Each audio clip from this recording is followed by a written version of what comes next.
Have you ever gone into something knowing it could only end badly? Every single thing in your life, you say. Yeah. Case in point, my first venture into Spider Man 2 was meant to be a 100% run without dying. And yet, oddly enough, that's not the challenge of this video, which means you can probably fill in the blanks for how well that went. Instead, to keep from losing endless hours of life resetting the game, I'll do the tough but less time consuming challenge of 100%ing Spider Man 2 without taking damage. Because if I do take damage, I shall restart from the last checkpoint until I can perform flawlessly. Here's a handy little counter so you can track my spider suffering. As this is my first run, I only have the second hardest difficulty of Spectacular available for now. So with that selected, a massive spoiler warning for this entire game to all of you, let's go be twice the spider with twice the shenanigans. Some games, like the first game, ease the player into the story with a fight against some thugs. Something simple, you know? Not this one. One behemoth Sandman coming right up, rampaging through New York and sending little mini-me's to battle the Spider-Men. Uh-oh, he's gonna eat me. Oh, this is so much worse. This is incredibly cool, though. Wow. He should definitely sign up for baseball. He'd be an amazing pitcher. I'm just putting it out there, you know, like when he's done terrorizing the city. What baseball player hasn't terrorized the city at some point? Funny enough, Sandy is arguably much easier than Thugs, given he has the same weakness as the Wicked Witch of the West.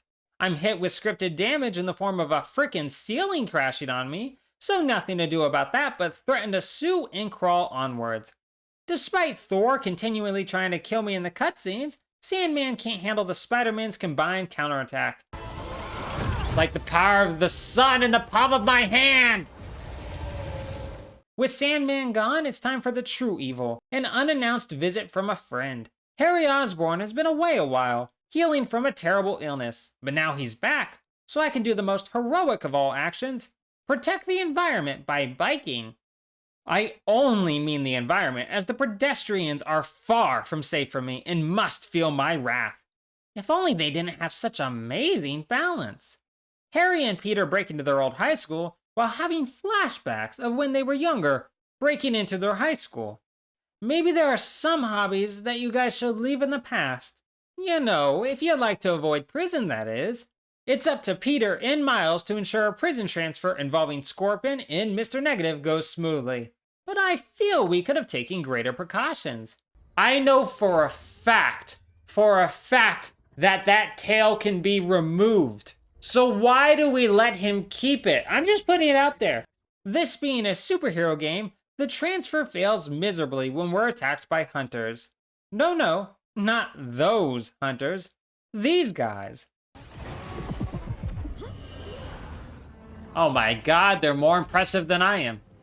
However impressive they might be, with all their tech and plenty of reinforcements, they're easy to avoid getting hit by and stop. Helps that while Peter channels General Grievous, Miles has learned to channel Palpatine. This battle station is fully operational. Despite winning every fight here with ease, we still manage to lose both the prisoners when Kraven, the leader of the hunters, arrives. Oh no, he's hot! Time to ignore that problem and instead visit the Emily May Foundation, the organization founded by Harry in order to heal the world. To that end, Peter and Harry decide to go into work together, and I'm joyful that everything is happy, and there's no way that Harry would become a supervillain like the last two guys Peter worked with. It's statistically highly improbable, right? I wouldn't worry about it, and instead track down Kraven's hunters to a hidden base. I could fight my way through, but every hunter base can be handled sneakily, which I take advantage of. That doesn't stop me from stepping right into a poison trap right after, as the game couldn't protect me from my own stupidity forever. After a short, intense attack by Goddard 2.0 in his pack, I watch as Kraven demolishes Scorpion with ease to demonstrate that he's way more powerful than everyone else. He also does this to Vulture, Electro, and Shocker off screen. Plus, almost does it to Black Cat if I hadn't interfered in a magical chase throughout the city that leads to her fleeing to Paris. Au revoir, Felicia. No, let's go with. let's go to the city that currently is not filled with supervillains. The worst we have to deal with is Cyclone if we go there. Oh well. I would call these murders sloppy writing, but Kraven has such a powerful presence that, well, no. I'll still call it sloppy writing, but damn is he cool. I'm off to Coney Island so that Miles can live out his dreams of being a DJ. Before the game remembers this is a Spider-Man game, which means I'm back to doing normal Spider-Man activities, like teleporting. Don't you just hate it when the spiders in your house teleport right to you and smash you with the power of the Thunder God himself? I've had to move 12 houses for that alone. Plus the grand larceny, but that's a story for another time. Switching to Peter, who is also at Coney Island, which undoubtedly means the rest of the city is burning down as we speak, since neither Spider-Man is helping out. I do everything available because there's such a minuscule amount of time where I'm not getting shot at, and I'm going to enjoy it while it lasts. Plus, it gives me this great hat. This town ain't big enough for both of us. This more than anything is why Harry has to die before this game is out. I can't have both of us wearing this hat. I'd look ridiculous. Of course, one night off is impossible as the hunters arrive to capture a reformed Tombstone and are quickly dispatched by me. Until cutscene mode, as always, ruins that, with Tombstone getting captured and Peter barely being able to stop these roller coaster goers from dying. Good thing Harry conveniently shows up just in time to demonstrate his newfound powers and save the day. You know what this means, right? Means I'm gonna have to kill you. Have superpowers. Oh, yeah, that too. New York is nothing. There's nothing? That's all I heard. Quick, we'll edit it to make Robbie look bad. All I heard was New York is nothing from him. He's going down for that one. Oh, now I've said it. Now someone's gonna edit me to make it look bad. Oh no. Tracking down the hunters in order to save Tombstone, Harry joins me, which means no more stealth and lots more combat. But even with large groups of enemies, it's really simple to win. Mostly anyways. The most dangerous threat to this run are these electric nets that pop up with minimal warning, and while they do minimal damage, that's still more than enough to force plenty of resets throughout the entire game. If it wasn't enough that Harry still hasn't thanked me for helping him do all those research stations of the last game, he also manages to trigger this entire place to blow, almost making me a crispy spider. Let's go! Follow him! No, I was just gonna sit back here and chill for a little. Maybe have some green tea. Yes, I'm gonna follow him, Harry. Being forced to play as MJ made me worry for my safety. But that's my mistake thinking that, because MJ learned a lot on vacation and is now the most terrifying force in this game. I'd sooner fight Kraven, Tinkerer, and the rest of the Sinister Six at the same time than get on her bad side. She's the only person that can one-shot every enemy, even outside of stealth. Too bad Kraven has cutscene invulnerability, which allows him to inject the lizard, which leads to him being, well, the lizard. But before that problem has to be dealt with, I'll just sit back as Peter easily brings Kraven down. Really? Really? Oh no, Gorilla Grodd! Look out! This really is a supervillain team up. You can't die when Shocker and Vulture did better than you. That's just unacceptable. To think, if Peter had been fatally stabbed at any time before this in his countless fights, there'd be no stopping it. But thankfully, it's the very next night after his best friend reveals he has a suit with super healing powers. Both that and these extra abilities sure are convenient. If I wasn't powerful enough before, this certainly helps. What are you? I'm Spider-Man. It's like, literally, look at the cover of the game. Spider-Man. 2, because there's 2 of us. Tracking the hunters back down, this is where I face my first real hurdle. You see, the reason I'm doing a no damage run first and not a no death run, despite my plethora of experience in these Spidey games, is the parry system added to Spidey 2. My Lies of P, Sekiro, Ghost of Tsushima, and Jedi Survivor runs can all attest to my struggle at mastering any perfect timing that isn't dodging. Unfortunately, these big lads are only vulnerable to parries, or using my symbiote powers, which take a bit to recharge, and my lack of skill ensures the 11 minutes I spend here feel closer to half an hour. With him finally falling, I can rematch Kraven and make up for the humiliating defeat Peter suffered before. Or I can watch as Peter loses again, thanks to a clanging bell messing with the symbiote. If only cutscene Peter wasn't so weak and unlucky every time he goes up against Kraven. That'd be great. But when am I that lucky? No wonder Peter's next act is to crawl into a particle accelerator, regardless of the extreme risk. Either he's sick of these losses, or he's trying to build a pathway to reach Tanalorr. But that second one seems a little less likely. Not only did I get hit a couple times, but my game also crashed, and yet Peter's suffering doesn't end there.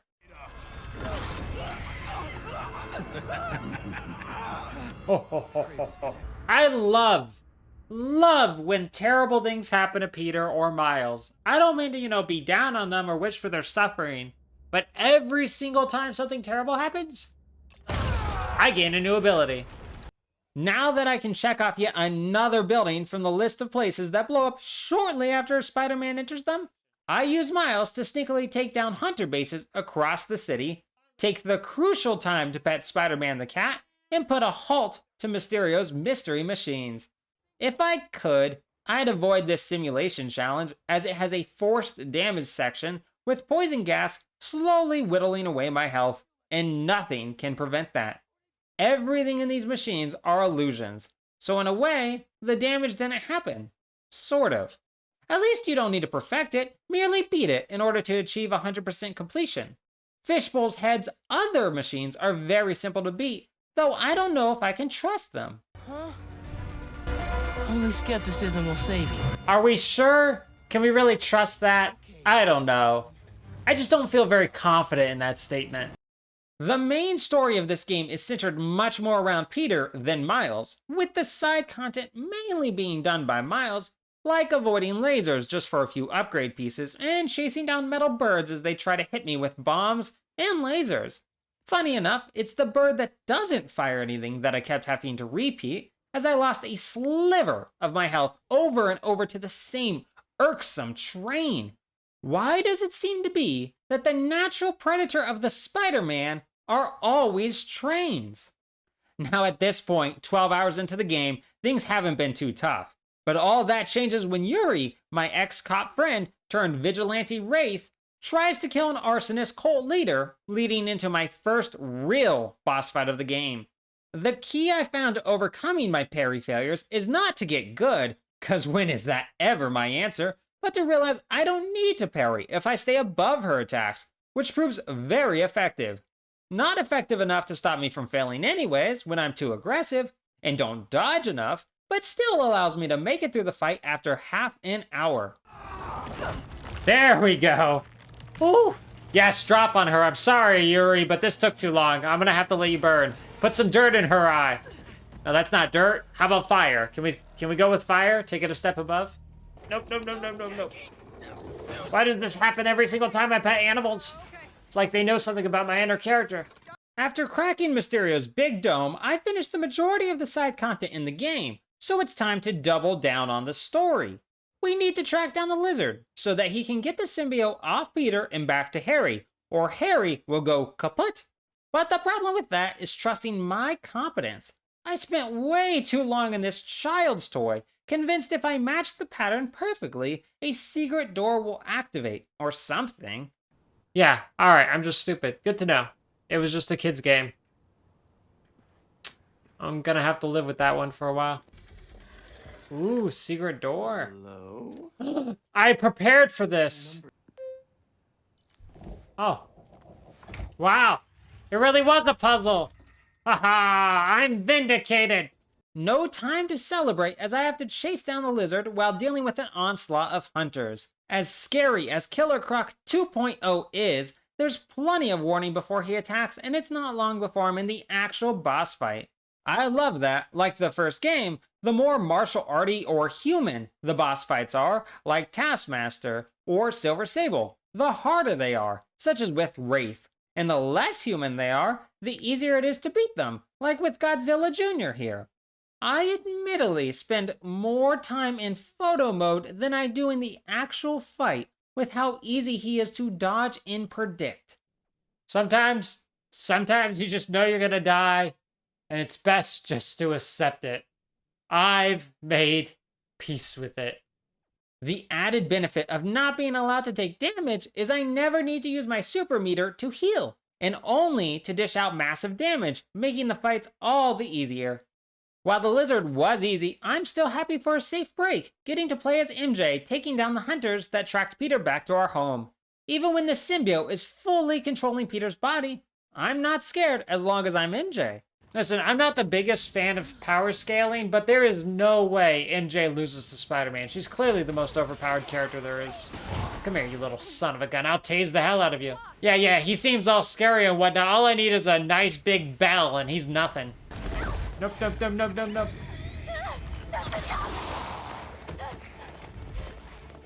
That's enough. Yes, no, that is enough.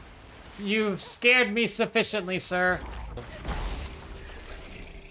How did you lose her? Literally, there's one open door. Alright, he's not very bright, but we love him. Trying to escape Kraven's base as Miles leads to more annoying, unavoidable damage in the form of poison gas. All this negativity is really getting to me. If the universe cares, it will please just give me one positive. Of course. Yep. Message received, universe. Mr. Negative is simple to take down for his first phase, and honestly, his second phase is no harder move-wise. But now he has double the health for me to pummel. Sooner or later, no matter how well I perform or how close I can get him to defeat, I always prove to be over-aggressive, leading me to attack when I should keep dodging. Each boss mostly leaves themselves open, but they all have the ability to hyper-armor their way through any attacks, ignoring damage if they're hit too much in a row, which I like to try and do.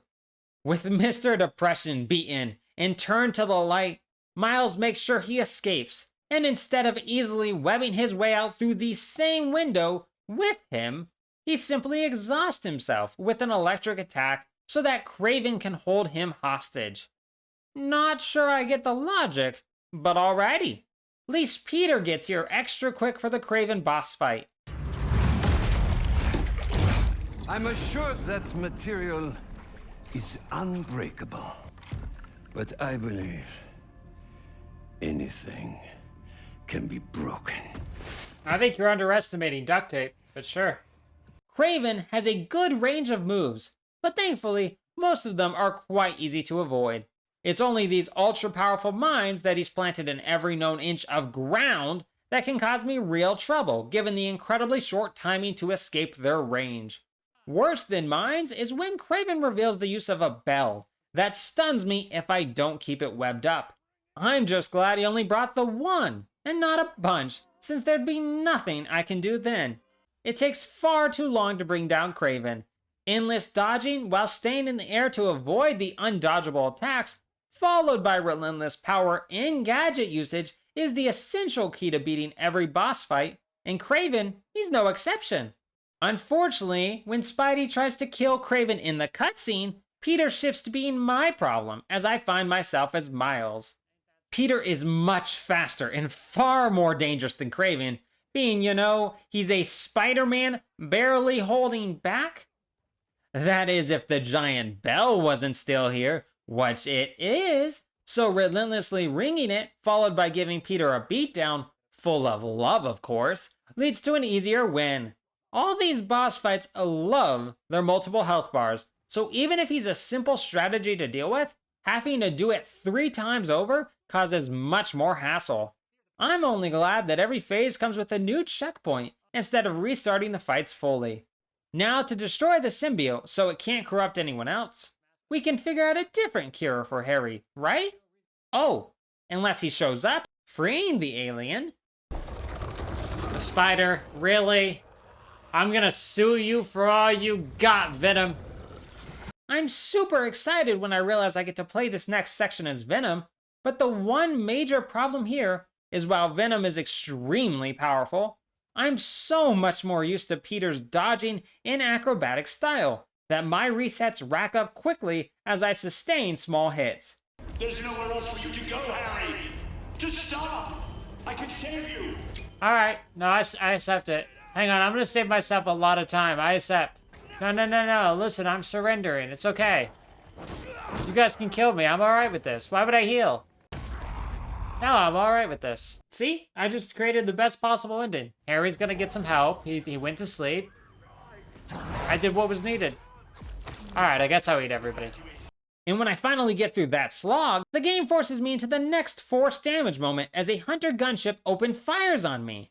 I reset repeatedly here, trying to outmaneuver the hail of bullets, but as far as I can tell, there's no way to avoid damage here, only managing to heavily reduce how much hits me with my trusted serpentine pattern run.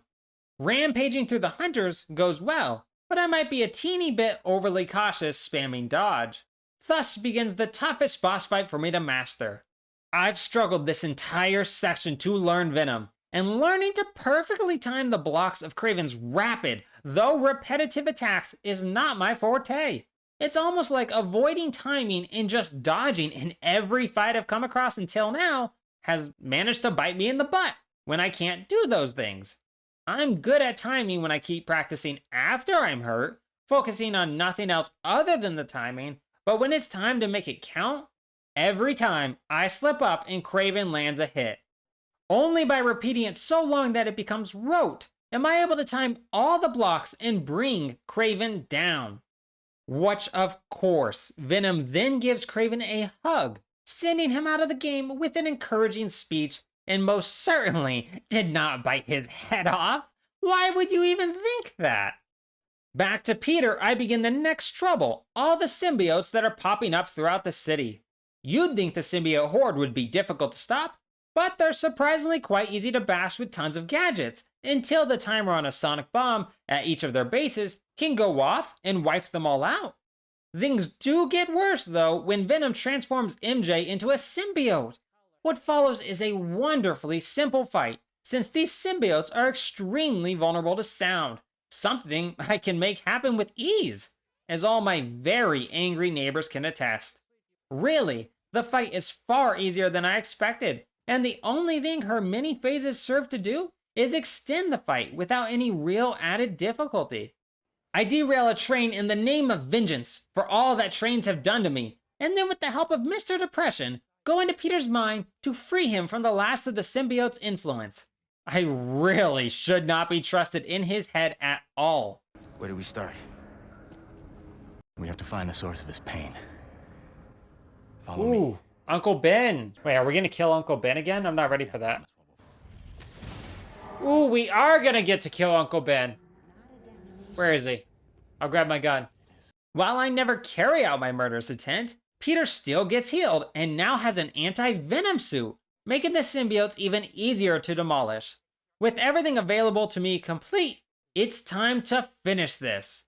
We begin by MJ cleaning the symbiote house out and stealing their fancy space rock before I'm stopped by a Titan symbiote.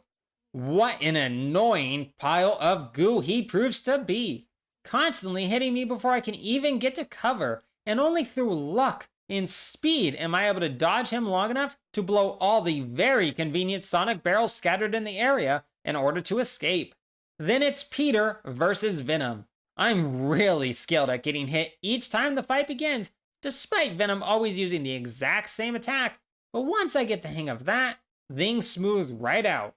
Venom's attacks are incredibly quick, so it does still take a bit to master the fight, but given that we're fighting on a very convenient football field, there's quite a bit of loud sounds that I can take advantage of, along with spamming my anti-venom powers, which are perfect at being true to their name, plus hitting Venom with repeat sonic attacks that constantly keep him stunned. Only problem is he has so many health bars. Plus, you know, the ability to grow massive wings, because that's just what this terrifying rage monster needed. Despite Venom role-playing as Batman, keeping up my fighting trend of overwhelming firepower is quite effective, and as usual, the main counter to my progress is my need to be overly aggressive, which always leads to one hit before I can finish off the gooey knight. Still, it doesn't take too long before I do just that. Darn it! If I had a nickel for every Spider-Man game that ends with the hero unwantingly killing their best friend, I'd have 2 nickels. Which isn't a lot, but it's odd that it happened twice. Okay, hear me out. He never did thank me over the research stations. Do we really want to bring him back to life?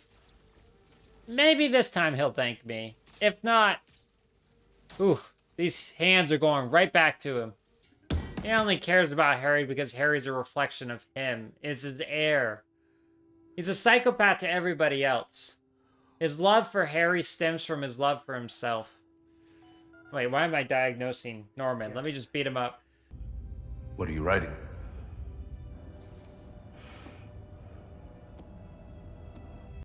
The final chapter. Oh, it's confirmed! Otto Octavius writes fan fiction about Spider-Man. He's just like Ice King. Fascinating. Even after such a happy, sad ending, the game's not over quite yet, with the very last mission of the game only completable after the main story. Which means instead of finishing the game with an epic, tragic fight, I have to end it by proving I'm a really awful, confused scientist. But at least I get one final suit.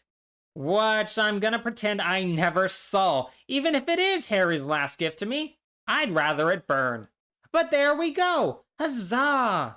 Over 24 hours and 36 minutes, with 438 resets and 4 forced damage moments, I've 100% Spider-Man without taking damage.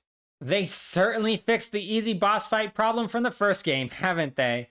Lucky, lucky me. It really has been a spectacular journey, and I thank you all for watching. I truly hope you enjoyed it. Remember, when your friends do kind things for you, like almost getting struck by, I don't know, Thor, that you thank them. Just a thought. Have an amazing day, friends. See you later.